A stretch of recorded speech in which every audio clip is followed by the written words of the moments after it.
সকলোকে নমস্কাৰ মই কৌশিক চহৰীয়া প্ৰচাৰ সম্পাদক সদৌ অসম ছাগলী পালক সন্থাৰ ইউটিউব চেনেলটোলৈ আপোনাক সকলোকে স্বাগতম জনাইছোঁ। আজিৰ ভিডিঅ'টোত মই আমাৰ ফাৰ্মখন দেখুৱাম আৰু এটা ফাৰ্ম টুৰ দিম, কেনেকৈ আমি ছাগলী ৰাখিছোঁ, কি খুৱাইছোঁ, গোটেইখিনি বস্তু দেখুৱাম। আশা কৰিছোঁ আপোনালোকে ভিডিঅ'টো চাই ভাল পাব আৰু ইয়াৰ পিছতে আমি এনেকৈ আৰু পালকসকলৰ ভিডিঅ'বোৰ এই চেনেলটোত আনি থাকিম। এতিয়া বলক আমি ভিডিঅ'টো আৰম্ভ কৰোঁ আৰু কিদৰে আমি ছাগলী পালন কৰি আছোঁ সেই বিষয়ে দেখুৱাম। আমাৰ ফাৰ্মখনৰ নাম BS agro and livestock farm. আমাৰ ফাৰ্মখন আছে গাঁও নামখলা, ডিষ্ট্ৰিক্ট দৰং, অসমত। প্ৰথমতে মই আমাৰ ফাৰ্মখনৰ কিছু ব্ৰিডৰ কথা ক'ব বিচাৰিছোঁ, আমি কি ব্ৰিডক লৈ কাম কৰি আছোঁ। আমি আৰম্ভণিতে লোকেল ছাগলীৰে আৰম্ভ কৰিছিলোঁ আৰু এটা ক্ৰছ পথাৰে আৰম্ভণি কৰিছিলোঁ। তাৰপিছত এতিয়া বৰ্তমানে 3rd year চলি আছে, আমাৰ 3 বছৰ আমাৰ কমপ্লিট হ'ব হ'ল আৰু 3 বছৰত আমাৰ যিখিনি প্ৰথম ষ্টকটো আছে অসমীয়া লোকেল ছাগলীখিনি, সেইখিনিৰ পৰা আমাৰ যিখিনি পোৱালি পালোঁ ক্ৰছ মতাটোৰ লগত সেইখিনি আছে। তাৰ উপৰি এটা বাৰ্বাৰী চিৰহী মতা নতুনকৈ অনা হৈছে আৰু কিছু চিৰহী F1 ছাগলী আছে, মাইকী ছাগলী আছে আৰু লগতে ৰিচেণ্ট মই তোতাপাৰী মতা এটা আনিছোঁ আৰু এটা যিটো ছেকেণ্ড পথা, মানে টোটেল 3টা মতা আমাৰ বৰ্তমান আছে। তাৰে এটা ছাৰ্ভিচত লাগি আছে আৰু বাকী 2টা সৰু হৈ আছে অলপ বয়সত। চিৰহী ক্ৰছ পথা এটা আছে আৰু তোতাপাৰীটো একদম নতুন পথা। মই গোটেইকেইটা ওচৰৰ পৰা দেখুৱাম আপোনালোকক। এইখিনি হৈ গ'ল ব্ৰিডৰ ওপৰত। বৰ্তমানে আমাৰ ক্ৰছ ব্ৰিড এখন ফাৰ্ম চলি আছে, য'ত অসমীয়া লোকেল ছাগলীও আছে আৰু কিছু বাহিৰৰ জাতৰ ছাগলীও আছে। বলক আমি বাকীখিনি কথা পাতোঁ, ঘৰটো দেখুৱাওঁ আৰু ছাগলীখিনি দেখুৱাওঁ। প্ৰথমতে আমি ওপৰলৈ গৈ আমাৰ ছাগলী ঘৰটো চাই লওঁ এবাৰ। চ' এইটো আমাৰ ছাগলী ঘৰ আৰু ইয়াতে হাইটটো আমাৰ মানে মোৰ হাইট 6 feet হয়, এইটো 5.5 ফুটমান হাইট ৰাখিছোঁ। এইটো হাইট ৰখাটো কাৰণ এইটোৱে যে তলত সোমাই পেলাই চাফা কৰিবলৈ ভাল হয়। এতিয়া আকৌ যেনেকৈ লাটটো জমা হৈছে, এইটো আকৌ গোটেইখিনি আমি উঠাই পেলাই বস্তাত ভৰাই খেতিত ব্যৱহাৰ কৰি আছোঁ বৰ্তমান। আৰু তাৰ উপৰি যেতিয়া চাফা কৰোঁ আমি ইয়াতে ব্লিচিং পাউডাৰ মাৰি এইখিনি জেগাটো আকৌ এবাৰ চাফা কৰি, যাতে ইয়াতে কোনো ধৰণৰ ইনফেকশ্যন হ'ব নোৱাৰে বা পোক মানে যিবিলাক টিক্স হয় সেইবোৰ হ'ব নোৱাৰে, ছালত যিবোৰ বেমাৰ হয় ছাগলী সেইবোৰ হ'ব নোৱাৰাকৈ চাফা কৰি ৰাখিব লাগে ঘৰটো, সেইখিনি আমি কৰি আছোঁ। এণ্ট্ৰেঞ্চটো এনেকুৱা ধৰণৰ। এতিয়া ভিতৰত ফাৰ্ষ্ট এটা এফালে ৰুম আছে, এইটো এটা ৰুম হয় আৰু তাৰপিছত এফালে এটা ৰুম হয়। ইয়াতে ইলেক্ট্ৰিচিটিৰ কাৰণে কানেকশ্যনটো দিছোঁ। এইখিনিতে এখন সৰু বৰ্ড আছে আৰু ইয়াৰ ভিতৰত কি কৰিছোঁ, ঠাণ্ডাৰ দিনত ইয়াতে মাজত লাইটবোৰ আছিলে, এতিয়া যিহেতু গৰম পৰিছে লাইটবোৰ উঠাই দিছোঁ আৰু এইফালেও মাজত তেনেকৈ লাইট আছে। টোটেল 4টা ৰুম আছে। 4টা ৰুমত মই কি কৰোঁ, খাহীকেইটা এইটো ৰুমত ৰাখোঁ। যিবিলাক সৰু খাহী আছে আগৰবোৰ বিক্ৰী কৰিলোঁ, যিখিনি নতুনকৈ 9-10টা খাহী আছে বৰ্তমান সেইকেইটা গ্ৰ'য়িং ষ্টেজত আছে, সিহঁতক ছেপাৰেটলি ৰাতিপুৱা দানাটো দিওঁ।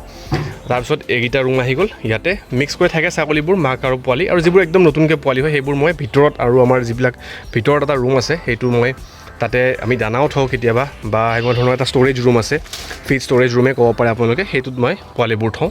চ' অভাৰঅল এনেকুৱা হয়। তলত কি দিছোঁ, তলত এইটো তামোল দিছোঁ আৰু ওপৰত এখন নেট লগাই দিছোঁ। এইখন GI নেট আছিলে, কিন্তু GI নেটখন অলপমান অসুবিধা পাইছোঁ যে GI নেটখন খুব সহজে ছিঙি গৈছে। বেছিদিন হোৱাই নাই আমাৰ ঘৰটো বনোৱা, 2 মাহমান হৈছে আৰু ছিঙি গৈছে সেইটো।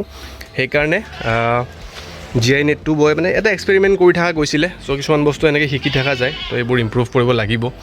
এনেকৈ অভাৰঅল এইটো আমাৰ ঘৰ হয় ছাগলীৰ। এতিয়া হাইটটো বেছি হোৱাৰ কাৰণে সুবিধা হয় ছাগলীবোৰ ধুনীয়াকৈ ৰাখিবলৈ আৰু সিহঁতৰ মানে বেমাৰ আজাৰ নহয়। এটা হাইট থাকিব লাগে ছাগলী ঘৰৰ, সেইবোৰ অভিজ্ঞতাৰ পৰা শিকিছোঁ যোৱা 3 বছৰ। এতিয়া আমি তললৈ যাওঁ আৰু বাহিৰলৈ গৈ বাহিৰত যিখিনি আমাৰ ছাগলী আছে সেইখিনি এবাৰ দেখুৱাওঁ। বৰ্তমান সময় 2টা বাজিব হৈছে আৰু ৰাতিপুৱা ছাগলীখিনি 10:30মান বজাত আমি বাহিৰলৈ পঠাইছোঁ। তাৰ আগতে আমি সিহঁতক দানা দিছোঁ আৰু এইফালে আপোনালোকে দেখিব এয়া হ'ল নেপিয়াৰ ঘাঁহ। ইয়াতে 2-4টামান জাতৰ নেপিয়াৰ ঘাঁহ আছে আৰু এই ঘাঁহটো আমি গৰুৰ কাৰণেও ইউজ কৰোঁ, যিহেতু আমাৰ গৰু ফাৰ্মো আছে। আৰু এতিয়া বৰ্তমান ছাগলীবোৰ পথাৰৰ পৰা আহি আছে। মষ্টলি আমি ফ্ৰী ৰেঞ্জতে ফাৰ্মিং কৰি আছোঁ। আৰু যেতিয়া আমাৰ পানী হয়, যিহেতু আমাৰ এখন ওচৰত চৰণীয়া পথাৰ এখন আছে ওচৰত ডাঙৰকৈ, গতিকে আমি তাতে ছাগলীবোৰ এতিয়া আপোনালোকে আহি আছে, দেখা পাব। মই ওচৰৰ পৰা দেখুৱাম। ছাগলীবোৰ এতিয়া আহি আছে আৰু ইহঁতে যিহেতু আজি বতৰ ভাল, আমি পথাৰলৈ ওলাই দিছোঁ। আৰু যেতিয়া বাৰিষা হয় তেতিয়া ছাগলীখিনি আমি ঘাঁহ, পাত, দানা আৰু খেৰ এনেকৈ মিলাই পেলাই সিহঁতক দানা, সেনেকৈ সিহঁতৰ খাদ্যটো ফুলফিল কৰোঁ। এতিয়া ছাগলীকেইটা আহি আছে গোটেইবোৰ। এইবোৰ আমাৰ লোকেল ছাগলী, কিছুমান ক্ৰছ ছাগলী আছে। এইকেইজনী ক্ৰছ ছাগলী হয়। এইকেইটা আমাৰ ভেড়াও আছে কেইটামান, ভেড়াকেইটাও বাঢ়ি আছে নতুনকৈ এতিয়া লাহে লাহে। আৰু বাকী ছাগলীবোৰ দেখিব, এইবিলাক হ'ল চিৰহী F1 চিৰহী ক্ৰছ ছাগলী। সো এতিয়া পথাৰৰ পৰা ছাগলীবোৰ আহি আছে এনেকৈ আমাৰ পুৰা অপেন পথাৰখনত ইহঁতে ঘূৰি ফুৰে তোতাপাৰী মতাটো মই কৈছিলোঁ যে তোতাপাৰী মতাটো এতিয়া দেখিব আপোনালোকে আহি আছেহি সো এইটো হ'ল তোতাপাৰী মতাটো আমাৰ ইয়াৰ বয়স একদম কম বেছি বয়স নহয় ইয়াৰ 4 মাহ 5 মাহ 6 মাহ এইখিনিৰ ভিতৰতে হ'ব লাগে সো ই বেছি ছাৰ্ভিচ ইয়াৰ ষ্টাৰ্ট হোৱা নাই আৰু যিটো বাৰ্বাৰী চিৰহী মেইলটো কথা কৈছিলোঁ সেইটো আহি আছে এইটো এইজনী আমাৰ বিটেল পিয়ৰ বিটেলত এইটো হ'ল বাৰ্বাৰী চিৰহী মেইলটো ইয়াৰে গোটেইখিনি পোৱালি হৈছে মই পোৱালিবোৰ দেখুৱাম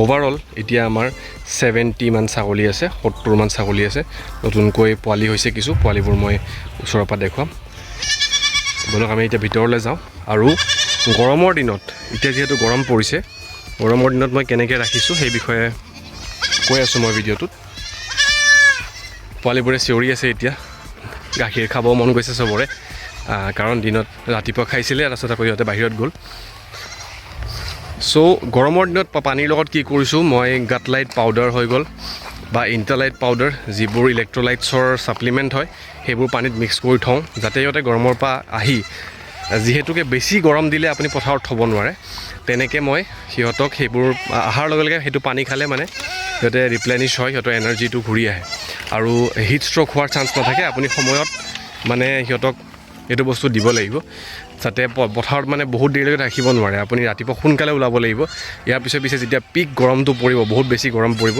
তেতিয়া আপোনালোকে বহুত দেৰিলৈকে ৰাখিব নোৱাৰে সো এনেকৈ ওভাৰঅল মই ৰাখি আছোঁ ইয়াতে আমি পাত দিয়াৰ ব্যৱস্থা কৰোঁ এইটোত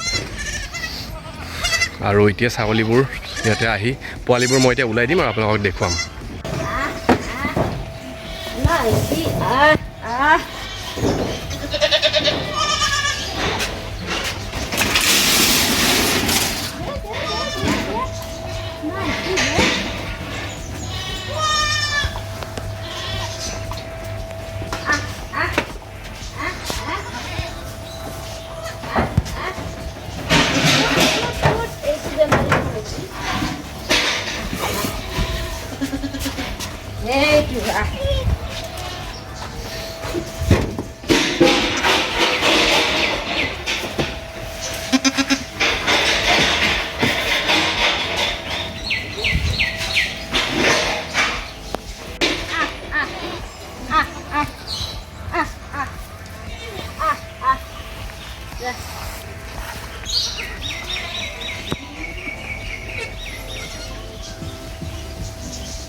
এইখিনি আমাৰ এসপ্তাহৰ ভিতৰৰ পোৱালি এই গোটেইখিনি আমাৰ বাৰ্বাৰী চিৰহী মতাটোৰ পোৱালি আৰু সেইকেইটাও তাতে খাই আছে আৰু এইবোৰো নতুন নতুন পোৱালি আমাৰ এইকেইটা অলপ ডাঙৰ হৈছে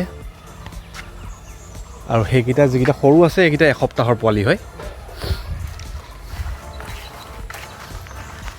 বৰ্তমান মানে দিনত সিহঁতক পথাৰলৈ যাব নিদিওঁ যিহেতু ৰ'দটো বহুত হৈ আছিলে ষ্ট্ৰেছ পাই সিহঁতে চ' সিহঁতক দিনত ধুনীয়াকৈ ভিতৰত দুটা বাকচৰ ভিতৰত থৈ দিছোঁ মই আপোনাক ক্লিপছখিনি দেখাইছোঁ আৰু ডাঙৰকেইটা যিকেইটা ডাঙৰ হৈছে ঘাঁহ খাব পৰা হৈছে সিহঁতে মাকৰ লগত যাব পৰা হৈ গৈছে সিহঁতে যাই আছে মই ছাগলীখিনি দেখুৱালোঁ ঘৰটো দেখুৱালোঁ এতিয়া ফিডৰ বিষয়ে অলপমান কৈ দিওঁ আমি কেনেকৈ দি আছোঁ বৰ্তমানে আমি গৰুৰ দানা অলপমান দি আছোঁ তাৰ লগত আমি বিয়াৰ ৱেষ্টটো দি আছোঁ আৰু লগতে এভেইলেবিলিটি থাকিলে আমি মাকৈটো ৰাতিপুৱা সিহঁতক দানা হিচাপে দিওঁ এক টাইমে আমি সিহঁতক কনচেনট্ৰেট ফিডটো দি আছোঁ লগত চাফা পানী থাকিবই লাগিব আৰু তাৰ উপৰি বাৰিষাৰ দিনত এতিয়া যিহেতু বাৰিষা আহি আছে মাজে মাজে এইকেইদিনত বৰষুণো খুব হৈছিলে আমি নেপিয়াৰ ঘাঁহটো কাটি সৰু সৰু কৰি পেলাই তাতে নিমখ দি আৰু লগতে খেৰটো অলপ মিক্স কৰি পেলাই খেৰটো আপুনি সৰু সৰুকৈ কাটি ল'ব লাগিব সেনেকৈ আমি সিহঁতক দি আছোঁ বৰ্তমান আৰু ওভাৰঅল এনেই ফ্ৰী ৰেঞ্জ ফাৰ্মিঙতে আমি কৰি আছোঁ আৰু যেতিয়া বছৰটোৰ বাৰিষা সময়কেইদিন আমি 2-4 মাহ আমি সিহঁতক এনেকৈ বন্ধ কৰি বা ইয়াতে এইটো যিটো শ্বেড আছে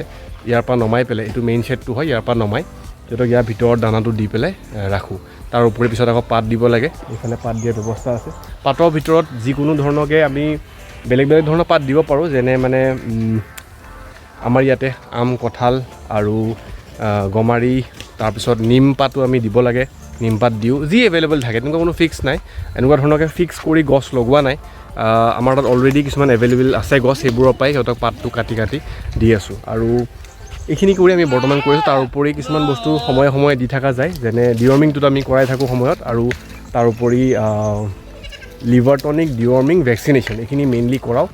আৰু আজি ভিডিঅ'টোত মই এইখিনিয়ে বস্তু দেখাইছোঁ। এটা ফাৰ্ম টুৰ আছিলে, আৰু ইয়াৰ পিছত মই ভিডিঅ'টোৰ শেষত অলপ নিজৰ পৰিকল্পনাটো ক'ব বিচাৰিছোঁ।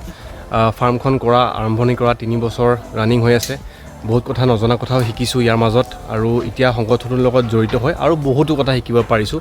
কাৰণ সংগঠনটোত বহুতো মানুহ আছে, তেওঁলোকৰ বহুতো এক্সপিৰিয়েঞ্চ আছে। সেই এক্সপিৰিয়েঞ্চবোৰ আমাৰ যেতিয়া শ্বেয়াৰ হয় তেতিয়া আমি বহুত কথা শিকিব পাৰোঁ। ইয়াৰ লগে লগে মোৰ পৰিকল্পনাটো এনেকুৱা যে এইবছৰ আমি এনেকৈয়ে ফাৰ্মখন আগবঢ়াম। ক্ৰছ ছাগলীখিনি মানে মোৰ ভাল ধৰণৰ ভাল চাইজৰ ছাগলী বনোৱাৰ, ভাল দেখাত ধুনীয়া চাইজত ধুনীয়া ছাগলী বনোৱাৰ মোৰ ইচ্ছা। ইয়াৰ পিছত মই ভালকৈ ব্ৰিডিঙৰ ওপৰত কাম কৰি, মানে ইয়াৰ পিছৰ বছৰটোত মই প্লেন কৰিছোঁ যে আমি এটা জাতক লৈ পেলাই, এটা বা দুটা ব্ৰিডক লৈ পেলাই, দুটা ব্ৰিড লোৱাটো অলপ ডিফিকাল্ট হৈ যায়, যিহেতু ছাগলীবোৰ আমাৰ ফ্ৰী ৰেঞ্জত থাকে। যদি বন্ধ পদ্ধতি থাকিলে হয় তেতিয়াহ'লে সিহঁতৰ ব্ৰিডিংটো তেনেকৈ মেইনটেইন কৰি যোৱাটো সহজ। কিন্তু মই ভাবিছোঁ যে অহা বছৰলৈকে এটা জাত ধৰিম আৰু সেইটোৰ ওপৰতে ছাগলীখন ফাৰ্মখন বঢ়াই লৈ যাম। আৰু মই ভাবোঁ যে ক্ৰছ ছাগলীবোৰ কি হয়, মানে চাইজটো ধুনীয়াকৈ লয় সিহঁতে, পোৱালিবোৰ ডাঙৰ হয়, আৰু সেইকাৰণে মানে ক্ৰছ ছাগলী কৰি পেলাই আৰম্ভণি কৰি ফাৰ্মখন। আৰু লগতে লোকেল ছাগলীটো আমাক লাগিব। আছাম হিল গোট ছাগলীটো আমাৰ ইয়াৰে ছাগলী হয়, খুব সোনকালে মানে সিহঁতে অলৰেডি এডাপ্টেড হৈ আছে। প্ৰজনন ক্ষমতাটো বহুত বেছি আমাৰ ইয়াতে এডজাষ্ট হৈ থকাৰ কাৰণে সোনকালে কনচিভ কৰে, পোৱালি দিয়ে, আকৌ হিটত আহে। গতিকে লোকেল ছাগলীখিনিতো সদায় থাকিবই। তাৰ উপৰি এটা ব্ৰিড লৈ কাম কৰাৰ ইচ্ছা আছে।